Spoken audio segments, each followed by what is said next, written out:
Welcome to the Success Through Failure podcast, the show that reveals failure as your path to success. You'll listen to intriguing interviews with some of the most successful people on the planet and learn how their failures became a launchpad for success and how yours can too. Here's your host, former Division I All-American wrestler, former Division I head coach, speaker, and personal coach, Jim Harshaw. Welcome to another episode of Success Through Failure. Today I bring you Richard Rierson. In the fall of 2014, I gave a TED Talk titled Why I Teach My Children to Fail. And instantly I had people asking me to come speak to their company or speak to their organization or their team. And it was failure. That was the topic that just really resonated with people. And when I launched the podcast last year, I had intended on failure being a part of my message, but I come to realize that failure is my message. We all experience it, and it hurts.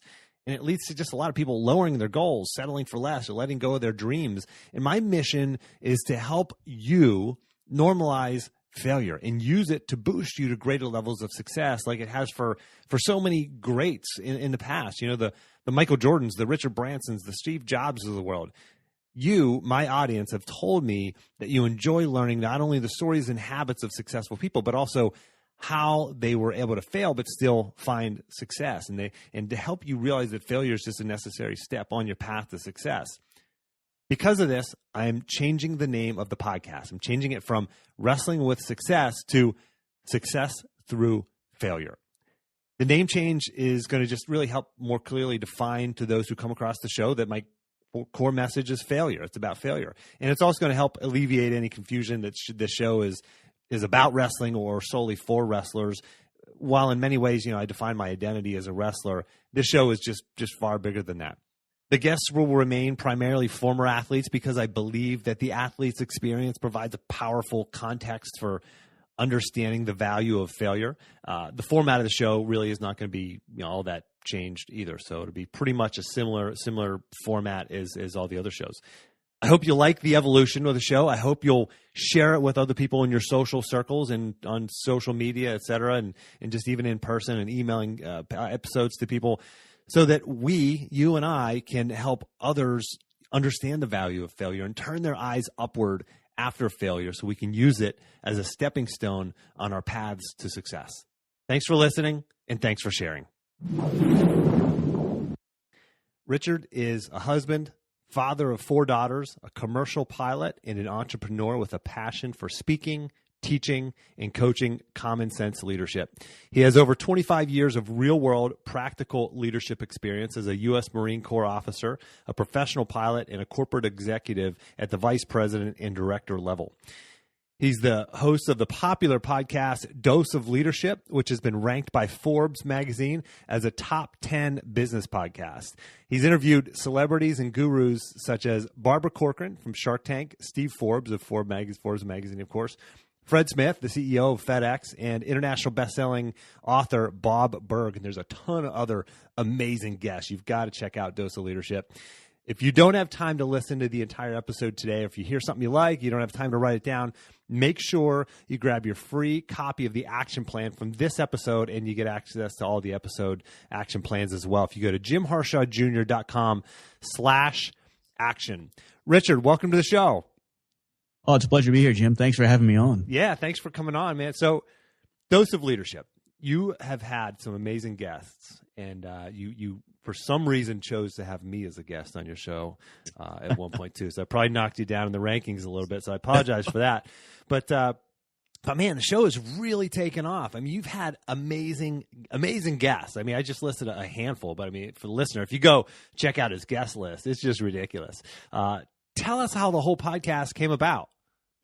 Oh, well, I had started kind of dabbling into leadership speaking, just kind of fell into it after I got laid off from American Airlines in 2001. I got thrust in the corporate arena. And when I was at a hotel company, I was the VP of operations. And I started talking to our property managers. They would come for a 6-week class, and then we'd send them off to their property across the United States.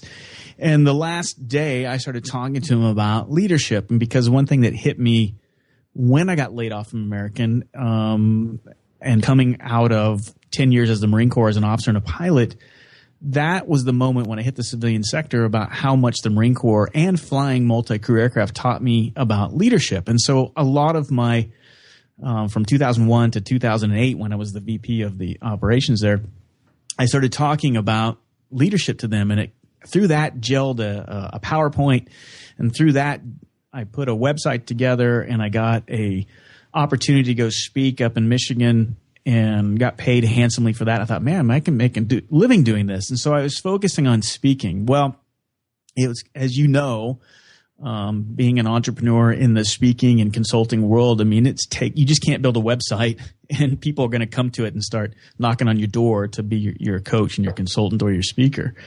All right. And so I was kind of sitting there going through, I guess this was in December of 2012, and I was sitting there thinking, like, what can I do to get more noticed in a noisy world? I was just kind of frustrated how I spent all this time on this, wonderful website, kind of naive to the fact that you still got to build relationships. You got to get people to know, like, and trust you. And I literally, the morning of December, I guess it was 17th, 2012, and I sat up and I was sitting on the edge of the bed just thinking, what can I do? And I looked at my nightstand where I read all the time. And I thought, what if I just started having conversations with all of these people that I'm reading about and just talk about leadership? And particularly if they've got a new book coming out, it would help them. It would help me establish myself as a credibility force in the leadership spectrum. And that's what I did. And so that day I literally emailed 50 plus people, everybody on my bookshelf, other people. I just created a bucket list of who I wanted to talk to. And I sent a quick little email out. I mean, it was about, 7 lines. And it was just like, hey, I'd love to record a conversation with you about leadership. I'm starting a podcast. And I picked 4 weeks from the Monday, which was January 22nd, 2013. I just put that in my email and said, this is when I'm launching the show. And I had no idea how to do a podcast. I didn't have any equipment or anything. And by the end of the day, I had 3 people on that bucket list. David Allen, who was the Getting Things Done guy. Jim Kuzes, who is one of my favorite leadership authors. Him and Barry Posner have written some great leadership books. My favorite is The Truth About Leadership. And then I had Gene Kranz, who was the flight director of NASA during the Gemini Apollo days. And he was the flight director and mission control when Apollo 11 landed on the moon in 1969. And he was also the flight director when Apollo 13 was having its problems. And Ed Harris portrayed him in that movie, Apollo 13, the guy with the vest and the crew cut. So I was always a fan of him. And I called him. I didn't email him. I called him at his house on that day. And they all 3 said yes to that podcast. And to sum it up, I got in contact with a couple people. The guy from Mixergy, Andrew Warner, and John Lee Dumas from Entrepreneur on Fire. His podcast was only 7 months old at the time. And both of them generously spent an hour with me on the phone each. And that started it. And I ordered the equipment on the 23rd of December, my little Christmas gift. Got it on the 27th. Did my first interview on January 6th, I think it was. And then I launched the podcast on January 22nd with 6 interviews under my belt, and the rest is history. So that's my long-winded version of how I got into the podcast business. Man, that's crazy. You, like you said, you had no idea how to even start a podcast. You just did it, right? You just put one foot in front of the other. For the listener, if you go back a couple episodes, Nee Shobo, former NFL player, talks about that. And actually, Anthony Trucks does that as well in my interview with him. It's just incredible. If you just put one foot in front of the other and start taking action, amazing things can happen, right? That's so crazy. You didn't even know how to start a podcast. I mean, for me, I was like, I researched it some more before I dipped my toe in the water. But you just went after it. That's pretty cool. Yeah, and it was a departure from the norm. I don't want you to think I'm sitting there. I've always done that my entire life. But if I do think back to all of the significant events in my life, and I'd say joining the rowing team, going back from joining the rowing team in college, did that on a gut reaction. Joined the Marine Corps to become a pilot, did that on an instantaneous gut reaction. Started a podcast on an instantaneous gut reaction. There's a pattern there, and all the significant things. I'm a firm believer that you have the tools and you have the kind of calling, the will, the fortitude to do whatever you need to do. You just need to trust that. I think that instinct a little bit more. You know what I mean? I think that's kind of a side note, but that's something I've learned over the last few years. If you can listen to that voice, it's pretty powerful. In each of those instances I gave you, that there was a voice telling me to do that. So for the listener, episode 61, Anthony Trucks, Trust Your Hustle. He talks about trust your hustle. Just get out there, take action, and make things happen. You're going to fail along the way. I mean, failure is just part of it. I mean, so tell me, every person you've invited on the podcast, have they come on? Probably not. I'm sure you've had some misses, I assume, right? Or maybe you got them all. I don't know how'd you do it. Yeah, there are tons. There are more people that I've asked to come on the show that haven't than have. You know what I mean? So it's like there have been way more no's than there have been yeses. And if there's any theme that comes across all of the guests, that's probably the biggest takeaway I've got from doing the show was it wasn't about talent. It was about the tenacity, never giving up. And there are some people that I've asked 5-6 times and they finally came on the show. There are people that, I had given up on. I've asked so many times, and then out of the blue, their publicist contacted me. So it's always the tenacity thing that you never give up. But if you looked at the ratio of people who I've asked and who have come on, in the beginning it was upside down. Now I'm a little more selective, and I probably get 15 to 20 requests a day from publicists to get people on my show, so I can be a little more selective. But there are still people that I've been trying to get that just it will not, for whatever reason, the universe hasn't aligned. Yeah, well. Persistence going to get you there. Tenacity over talent. Like you said, genius. Yeah. There's a quote: "Genius is persistence in disguise." Yeah, that's right. It's just you just getting after it. That's such a common theme among my guests. They're just people who are willing to get up one more time every time they fail. Yeah. And just keep pushing forward and making things happen.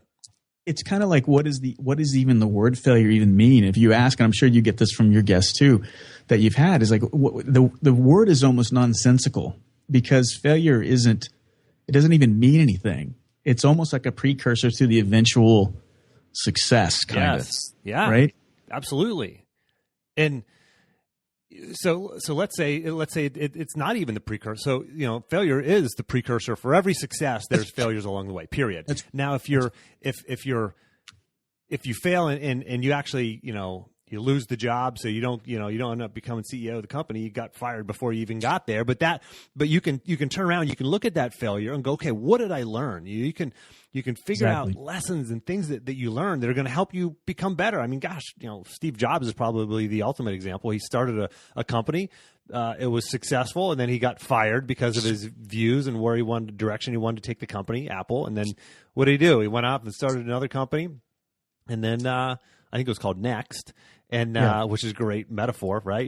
Next, move on. And then what? He gets hired back at Apple, and they explode. The rest is history. So it's a matter of looking at those failures and learning from them, and realizing they're just a stepping stone on the path to success. No matter. And here's the thing that people don't realize: it's easy, Richard, for you and I to sit here and say this, right? We're sitting here talking into our microphone. It's a nice conversation, right?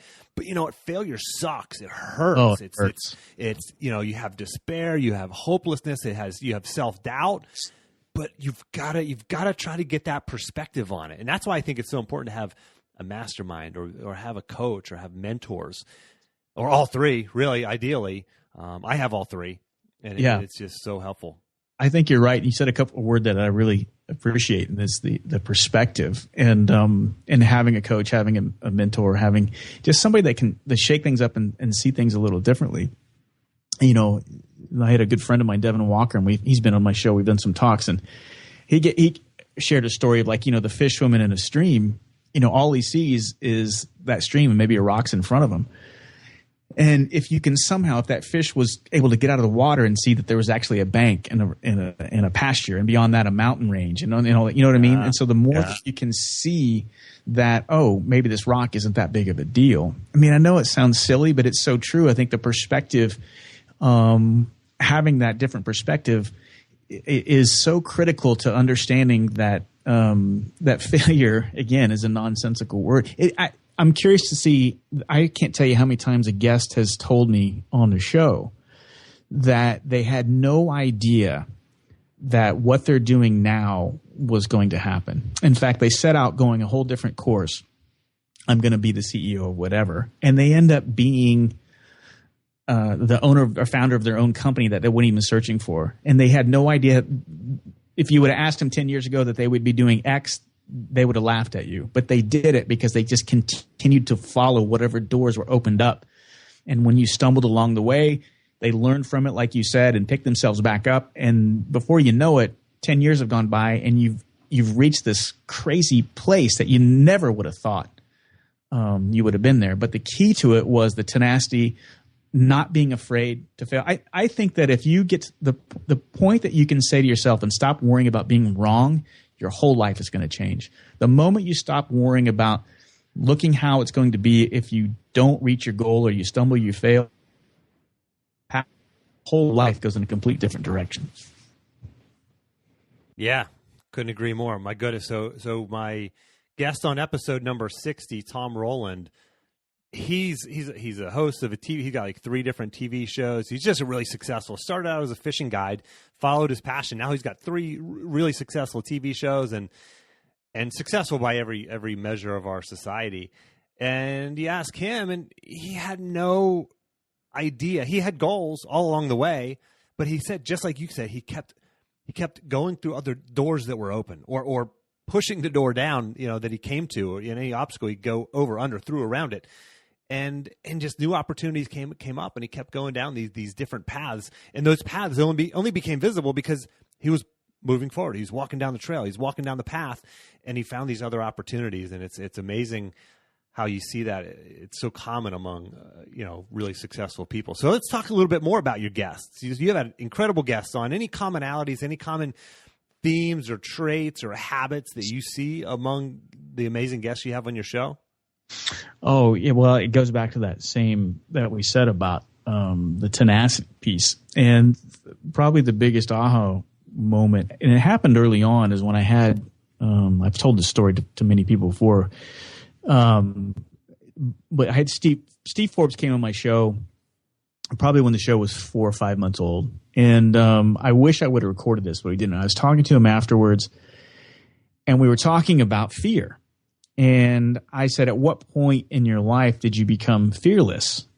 And he laughed at me, and he said, are you kidding me? He says, I woke up this morning completely unsure of the decision I had made the night before and racked with doubt and fear. But that was an aha moment for me, realizing that the fear and the uncertainty never goes away. And so that's kind of tied into the tenacity piece, that the fear and uncertainty is just kind of a price of admission for kind of leading this life of significance.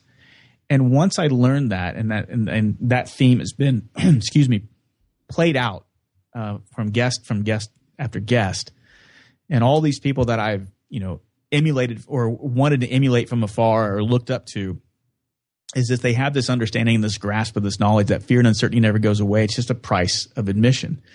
And once you know that that's a price of admission, then your shift of focus is, okay, I'm not going to spend time, energy, and resources trying to get this uncertainty to go away.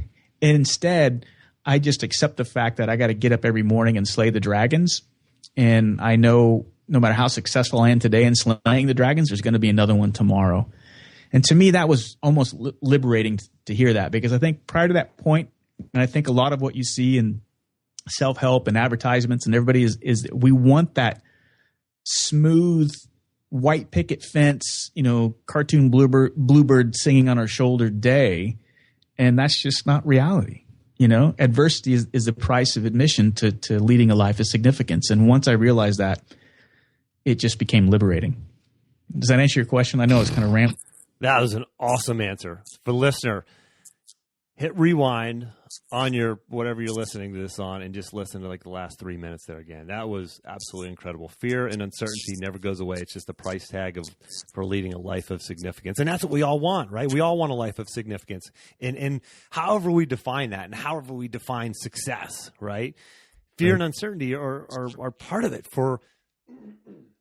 are part of it just for everybody, not just for us, but for the highest level CEOs and people who are where we want to go. Man, that's really cool. That's really cool. I love that. So what about, let's take the flip side of that. The biggest sort of failures that you see in leadership today, and maybe your guests talk about this some, and I know some of them do. I've heard listening to some of your shows, biggest sort of gaps in leadership that you see today, whether when you're working with different leaders, what skill set or tools or mindsets are they missing? And maybe it's just that. Maybe it's just what you talked about, that realizing that fear and uncertainty are just part of the ride. Well, I think that's part of it. I don't know if it's so much of a. I mean, if you understand that, it starts to put you in a different realm in leadership. I think if you understand, I mean, fear and uncertainty actually gives leaders job security. That's why we have leaders in the first place, right? And so if you can see that that's part of your job as a leader is to kind of help people understand that, hey, this is difficult, but we're going to get through it. I think people are looking for that. From a personal standpoint, from a characteristic standpoint in leadership, I think a lot of it has to do with accountability wrapped up around, integrity is wrapped up in there as well.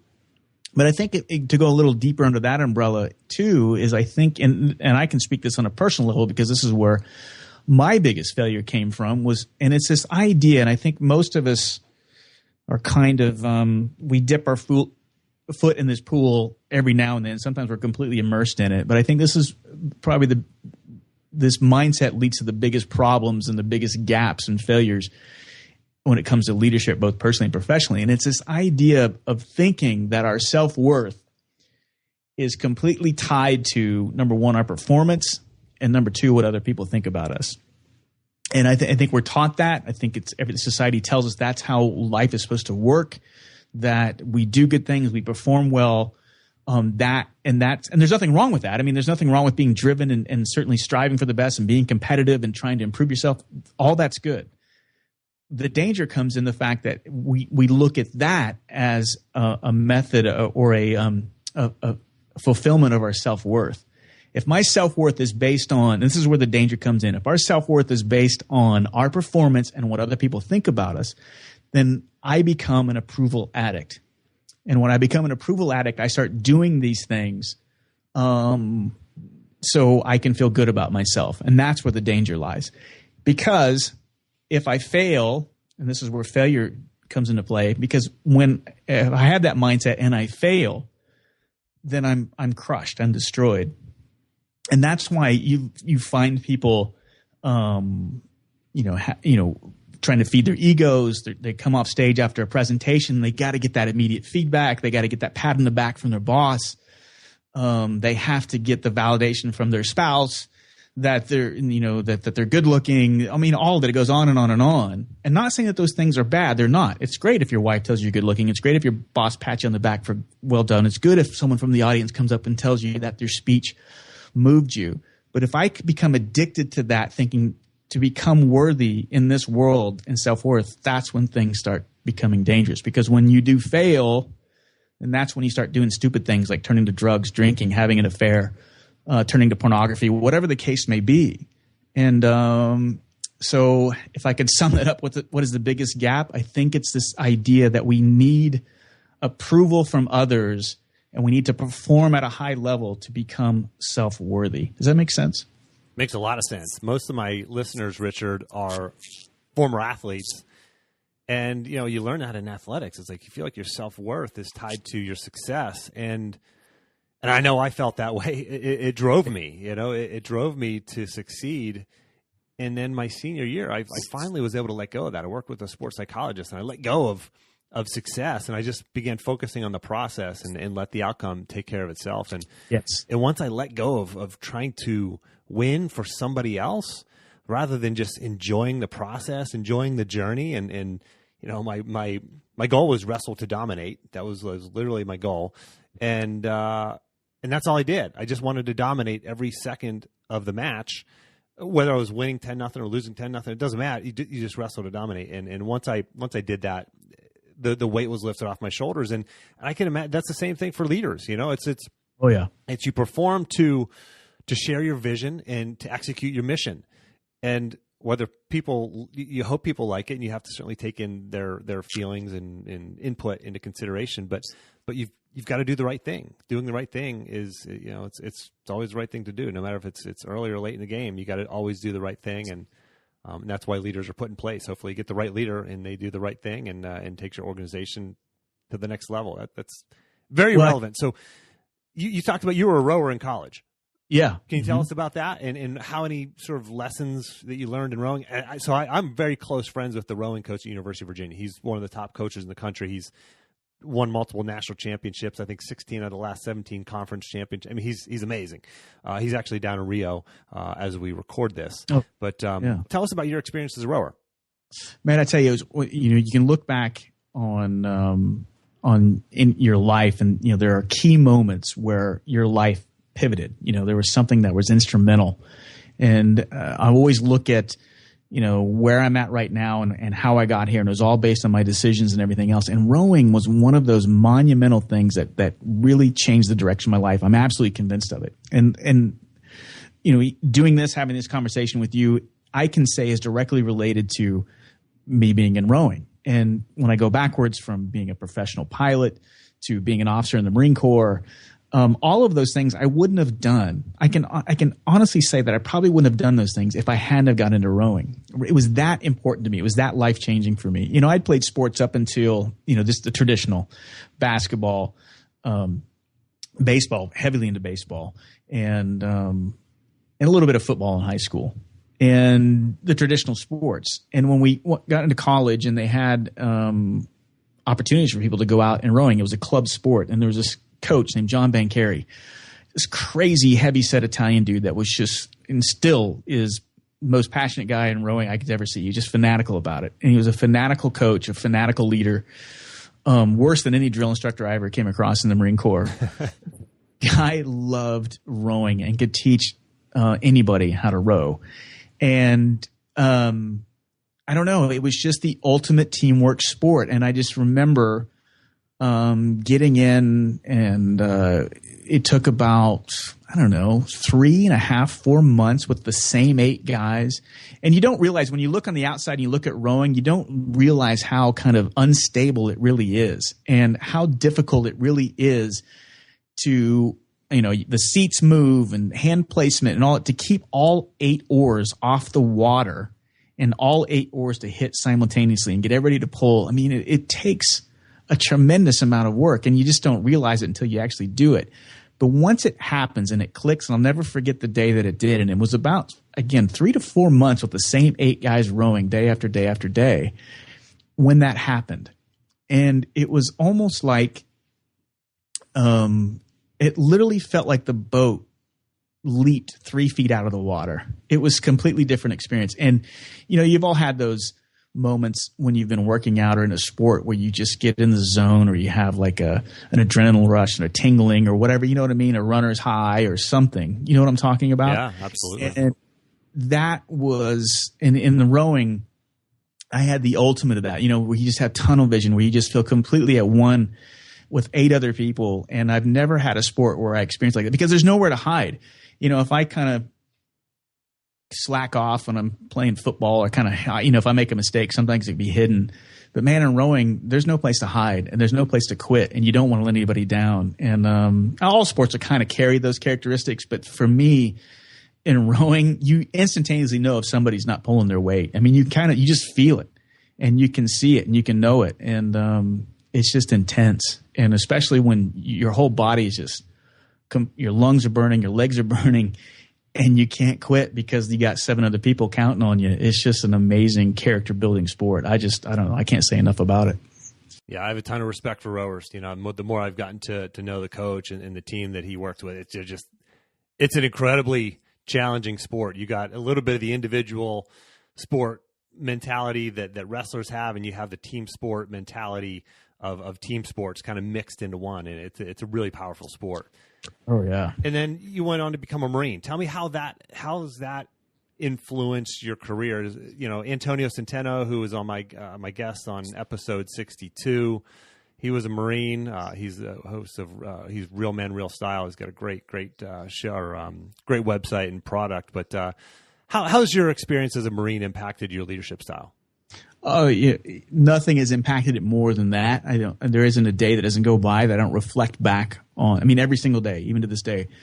that I don't reflect back on the Marine Corps and the experiences that I had in that. I mean, my leadership philosophy is, for the bulk of it comes directly from my experience in the Marine Corps. It was the most loving organization that I've ever worked for to date. And a lot of people think, what do you mean loving? And I've even had some, meat eater Marines say, what? But if they really think about it, they would agree with me. It was a very loving organization. And the fact that it was the only organization that I've worked at to date that everything is centered around the concept of leadership. Everything, every decision, both strategically, both tactically, it's all centered around training everybody to think and act like a leader. When it works well and it's firing on all cylinders, it is an organization that pushes the leadership responsibility down to the absolute lowest level.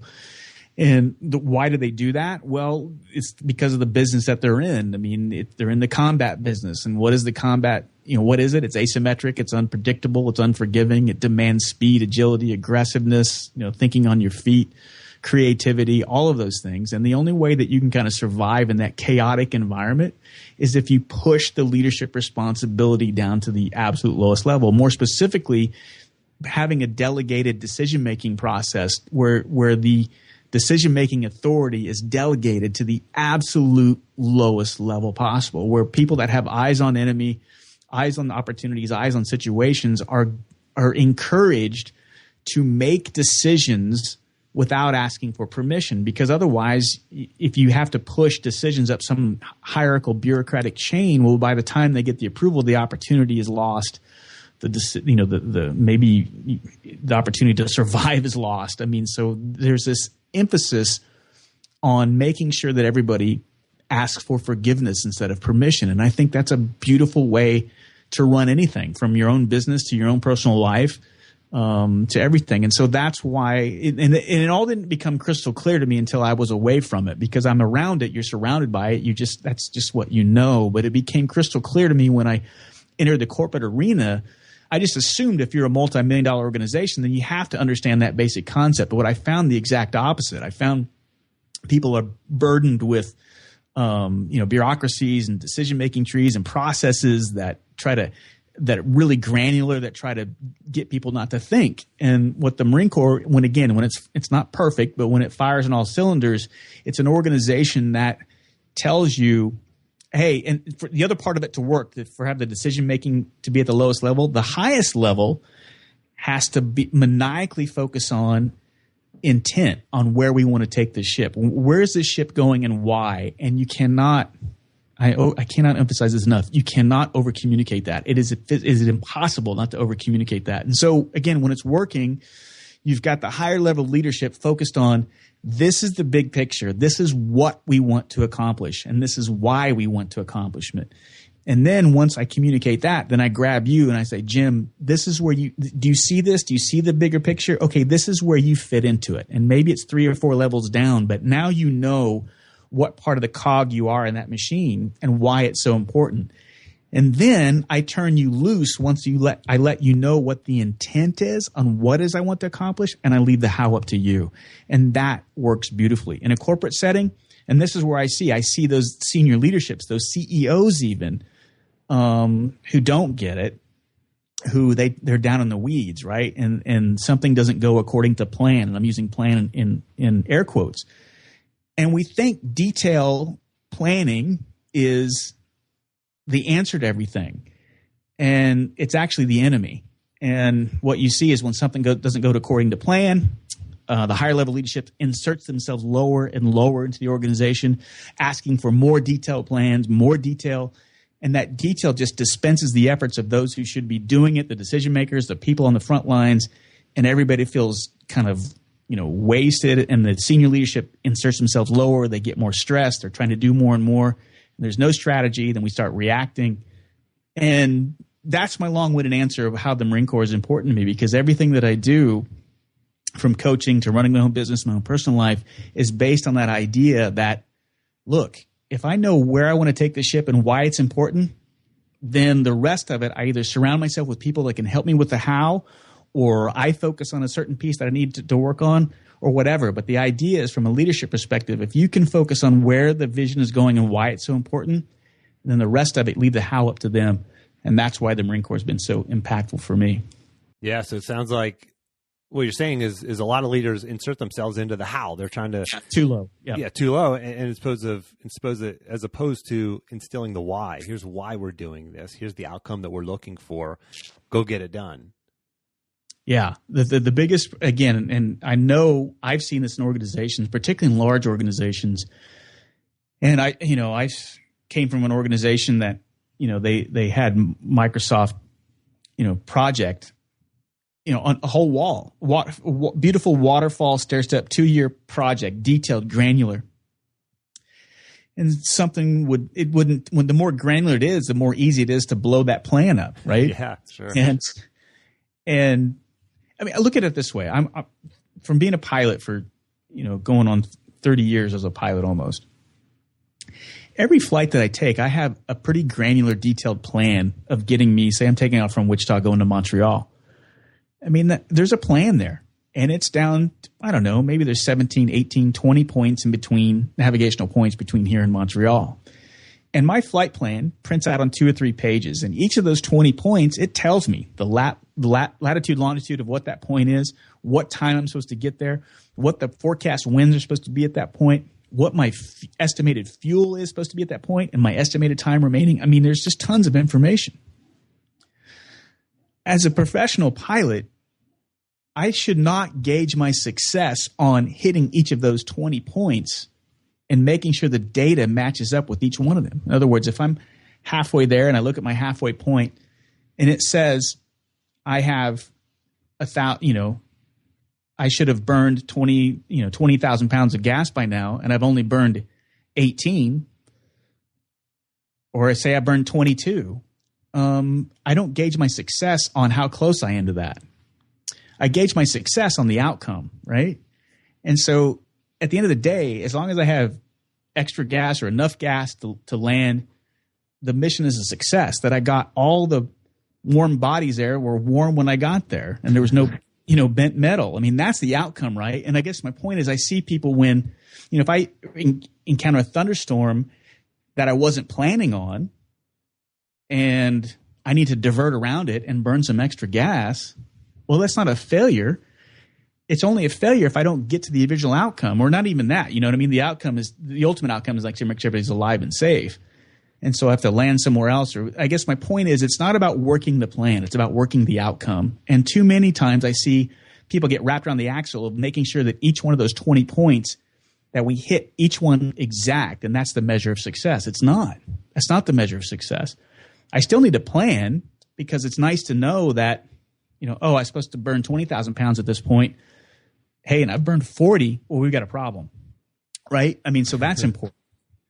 That's important. But for the most part, I don't gauge my success on how close I am to my plan, each of those benchmarks. I do gauge my success on the ultimate outcome, and that's getting to my destination safely, on time, hopefully early, with extra gas, right? That's a measurement of success. That's an outcome. And so it drives me crazy in organizations when something doesn't go according to plan. They start, we need to re-baseline, we need to replan. The plan didn't work. More detail, more planning, right? That's the wrong thing to ask. The first thing to ask is like, well, how does this affect the outcome? How is this going to affect the outcome? Well, you know what? It's really not that big of a deal. All right, so we weren't planning on this certified engine to have an oil leak and catch on fire now, but can we do something else so that our outcome a year from now will still be the same? And usually the answer is yes, if you look at it the right way. Yeah, I don't know. Does that make sense? Absolutely. I don't know who said the quote, but they said the quote is, planning is essential, but plans are useless. When you think about it, you've got to do the planning. You got to think it all through and try to, identify the obstacles. But once you go into battle, the plan is useless. So Eisenhower on D-Day, the famous thing is once, look at all the planning that went into D-Day, right? Sure, invasion. Right. Yeah. I mean, 2 years worth of planning. And the legend goes, I don't know how accurate this is, but that once he pulled the trigger the second time, and June 6th was the date, he crumpled up the plan and said, it's all on them now. Yeah. And because, and someone else said, who was it? I wish I could attribute the right person who said this, but he said, you could plan all day to go fight Mike Tyson, but the plans go out the window the second he punches you in the face. Yeah, I think Mike Tyson actually said, everybody's got a plan until you get punched in the mouth. Right. That's right. And that's the truth. And I think that's what the Marine Corps taught me, was that, hey, why do we, understanding why you plan. And too often I see in the corporate arena, we think we plan because we want everything to be executed in a methodical, and that's not reality. It doesn't work that way. And I think that's important to think in life too, is you kind of plan out your life, right? It says you write down goals and do this and that. And I'm a firm believer of those things. And I'm a firm believer to remind yourself the vision of what it is you want to accomplish, And I think there's I want to, be financially free and live in this part of the country, and that's great. And work backwards from there and have out steps and things and take action. Those are all good things.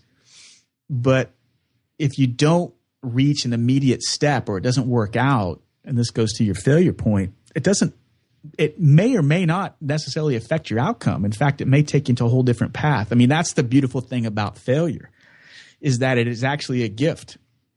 Because and if you keep listening and don't give up, it actually takes you to the place where you're probably supposed to be anyway. I think, and that's where I think the fear and uncertainty is so important, because that fear and uncertainty is actually a barometer of probably what you should be doing. I don't know. I look at it that way. Yeah. That if that, and I'm not talking about the fear for your life. That's a whole different, that's a survival fear. I'm talking about the fear of the limiting belief, the self-doubt. Is this going to work? Is this the right thing I'm supposed to do? If it's making your gut in butterflies and your throat tight, I think you should listen to that. That's probably the universe telling you what you should probably be doing. That's how I look at it. So let's talk more about that. Tell us about a time that you failed. I ask all my guests this, and it's the thing that really brings our guests down to ground zero, down to earth. We're talking to interview guys like you who are just incredibly successful, and everything it seems they do well. Tell us about a time that you failed, and maybe a time you felt that hopelessness, that self-doubt, but how you were able to overcome that. Well, again, it goes back to what I was talking about earlier about your self-worth based on your performance and what other people think about you. I mean, that was me to the T.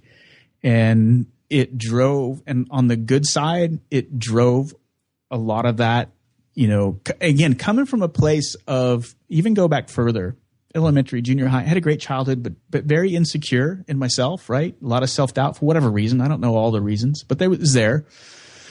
But, the rowing, the confidence building, all that, becoming the Marine Corps officer, against people think, wow, I can't believe you did that. Becoming a pilot, that was all good. And when I got hired by American Airlines, and I was a pilot I wanted you to know that. I wanted people to know that that's what I was. And so, and I think as men are particularly guilty of this, but all human beings are, but particularly men, because I think, you are defined by your status in your career. I mean, it's just the way society is, and this is how we're brought up. And I was into that heavily. And when I got laid off from American and I got thrust in the corporate arena and not a Marine Corps officer, and I just remember I struggled for a really long time, and I wanted people to know, I'm sitting there arguing or watching people stress about what color bird feeder we're importing from China for this company I was at. And I was just thinking, God, I was flying, I wanted you to know I was doing famine relief in Kenya and flying, landing this plane in this dirt strip and short strip at night and blah, blah, blah, and no one cares. And that bothered me internally. And so I was always seeking for that approval of significance, of worth. And I was completely bought up in that cycle. And long story short, and sparing you a lot of gory details, that led to me working more, becoming the VP of Ops at a hotel company, loving that title, more in love with the title than I was of actually doing the work itself, and just feeling completely unsatisfied with life and everything. And me, and things weren't good at home. I couldn't understand how to fix things with my kids and with my spouse. Again, that another trap, right? I needed to fix things, right? I'm the fixer.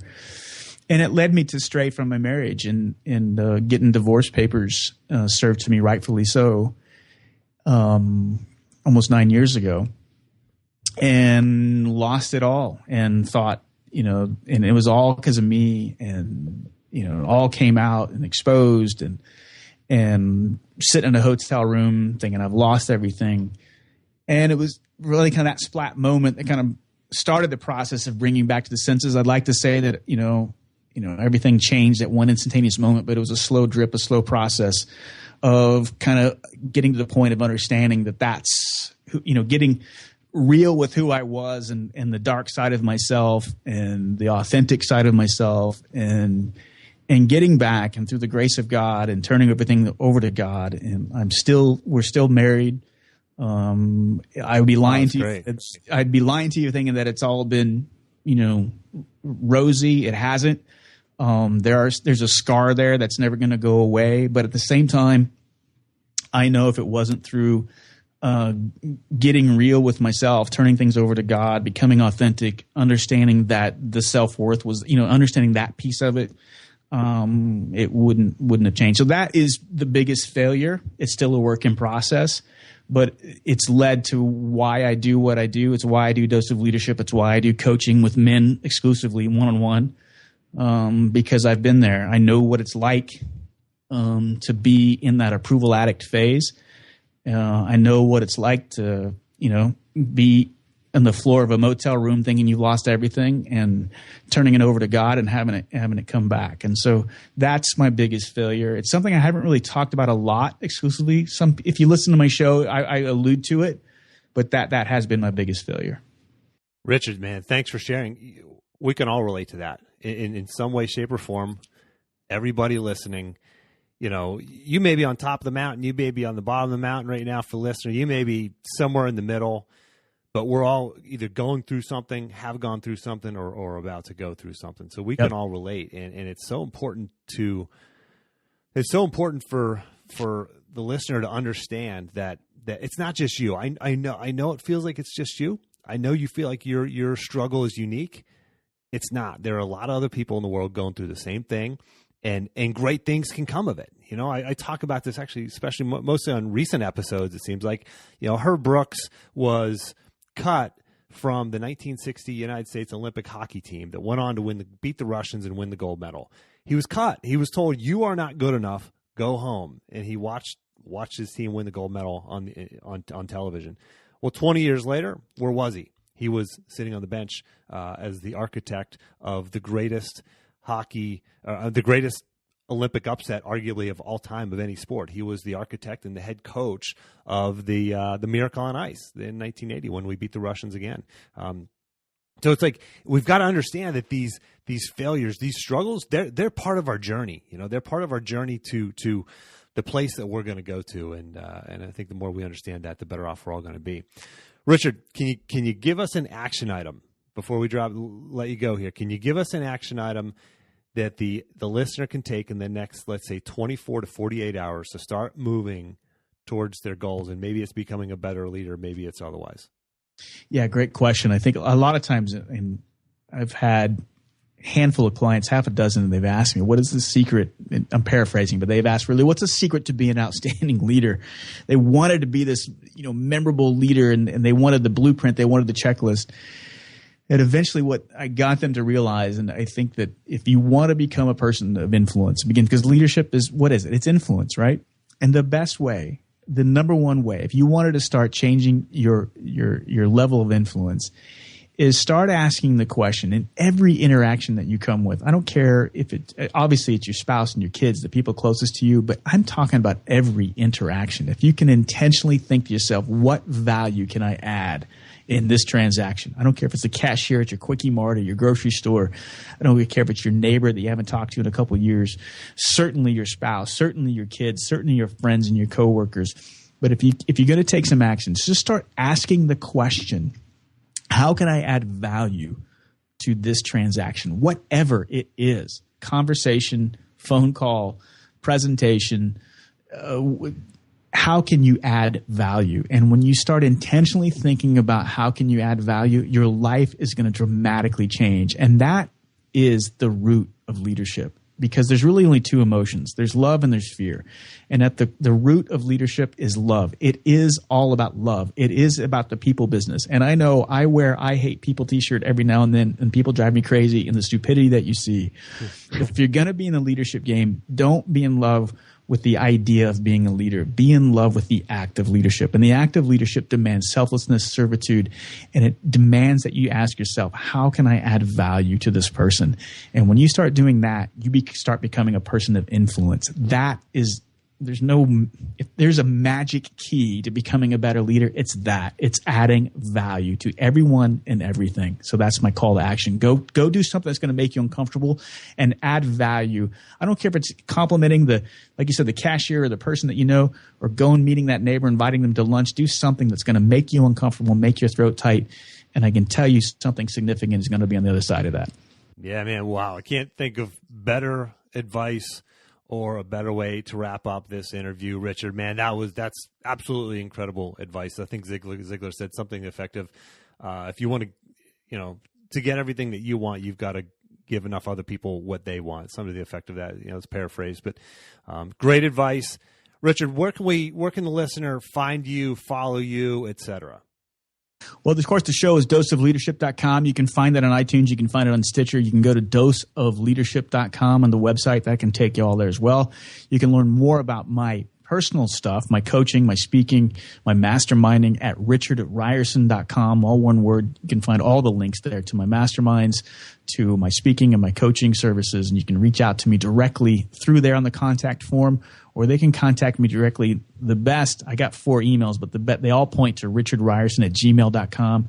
That's the one that I have thousands of emails on, but that's going to be the quickest way you can get back to me. And, of course, LinkedIn, Twitter, Facebook, that's all there too. But you can find all of that on both of those websites, doseofleadership.com and richardrierson.com. Excellent. And for the listener, I have links to all of your social media, Richard's social media, website, etc. If you grab the action plan, if you go to jimharshawjr.com/action, you'll get access to the action plan from this episode and all the other episodes. And we'll have links to everything that Richard just mentioned there. Richard, thank you so much for making time to come on the show. Dude, thank you. Awesome, man. I love what you're doing. I love your show. I love your podcast. And I loved having you as a guest on Dose of Leadership. I encourage all your listeners to listen to our conversation. It was great. So thanks for having me come on. Yeah, and I will have a link to that, to my interview on Richard's show as well for the listener. So thanks so much, Richard. And for the listener, until next time, take the time to get clear on your goals and embrace failure as a stepping stone on your path to success.